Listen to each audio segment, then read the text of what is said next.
What's up, nieces and nephews? Welcome to episode 2 of that How to Make Big Money from a Small Handyman Services Business. All right, so this is a series that I talk about my experience and my advice to you as people who want to start a handyman services business. Let's talk about what everybody always wonders, the elephant in the room. Is the handyman market saturated? And the answer to that is yes and no at the same time. So let me explain. Is the handyman services business saturated? Yes. But what do you like if you step out of the situation, right? This is the industry that I'm in, that I've been in for years. And if I'm honest with myself and I think about what is the image that when people think about a handyman, what is the image that most people get in their minds?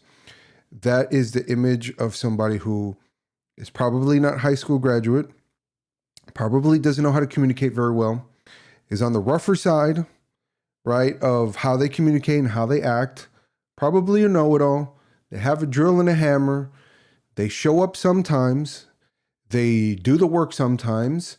Other times they don't finish the work. They'll take money up front. So this is the type of handyman that is saturating or has always been saturating our industry. And, again, this is the industry that I'm in, but that's the cold, hard truth and reality of the situation. So in that sense, yes, the handyman services business is saturated. But if you look at the silver lining to that, that means that there's more opportunity for us that don't fit that last criteria can benefit from. And that's why I think it's a great time to start a handyman services business. And yes, you can be a woman and have a handyman services business. There's a channel that I watch sometimes. I believe it's Handy Woman and Her Dog. Pretty cool channel. She works mostly on TaskRabbit. Watch her. But that's irrelevant. Whether you're a man or a woman, yeah, there is an opportunity to get out there and get clients. So let's talk a little bit about this. Now, unfortunately, that is the image that most people conjure up when they think about a handyman, right? But the opportunity lies in if you're clean cut, if you are educated, if you know how to communicate, if you're reliable, if you're honest and trustworthy. This is an incredible business to be in. That's where you make big money. The biggest piece of advice that I hear other handymen give out, or I'm going to say quote unquote professional handymen give out, is just do great work. Just do great work and you'll always get work and always have work.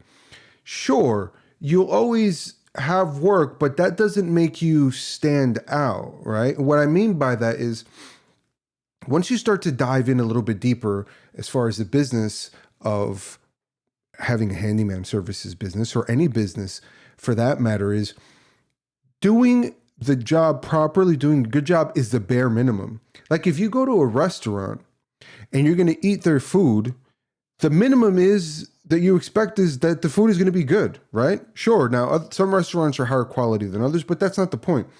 The point is, no, if you go to a mechanic to change your oil, well, you want them to change their oil. That's the expectation, that they take out the old oil, they take out the old filter, they put in new oil, a new filter, so on and so forth. That's the bare minimum. Doing a good job is not going to help you stand out. The impression that has damaged the perception of what a handyman is the quality of work, but more so than anything is reliability and trustworthiness. That is where you're able to stand out. If you're able to give a customer an estimate, now whether you decide to go hourly or you decide to charge by the job, and I'll make a video on that as we go along, that's up to you.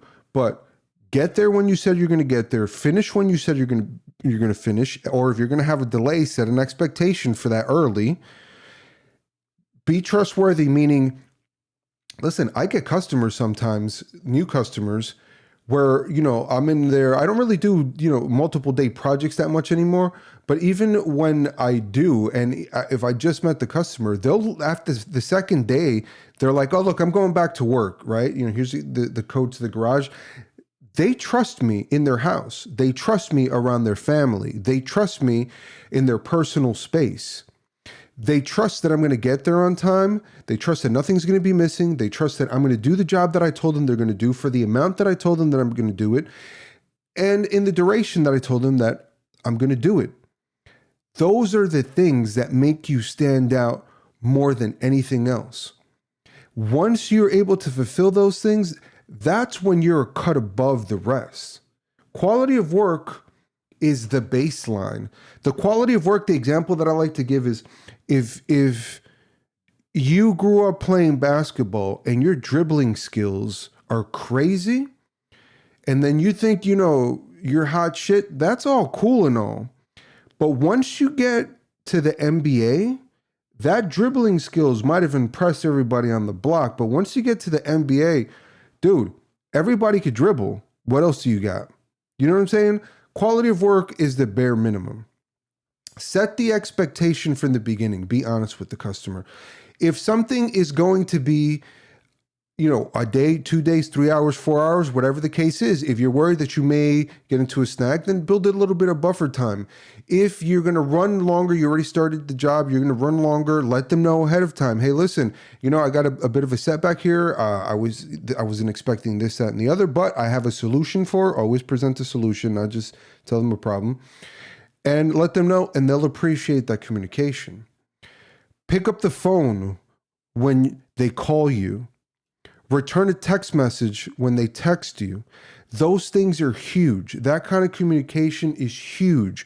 More than anything, clear communication, dependability, and trustworthiness. Those are the keys to making big money from a small handyman services business.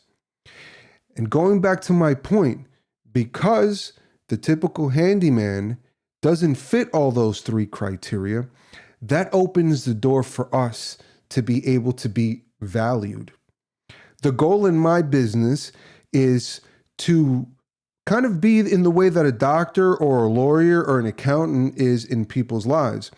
When you pay a doctor or lawyer or an accountant, whatever the case is, it's because of a need. And not only do you pay that person, but you thank them for their help. Think about that. That's what I always strive to give my customers, that experience. And I got to tell you, to be completely honest with you,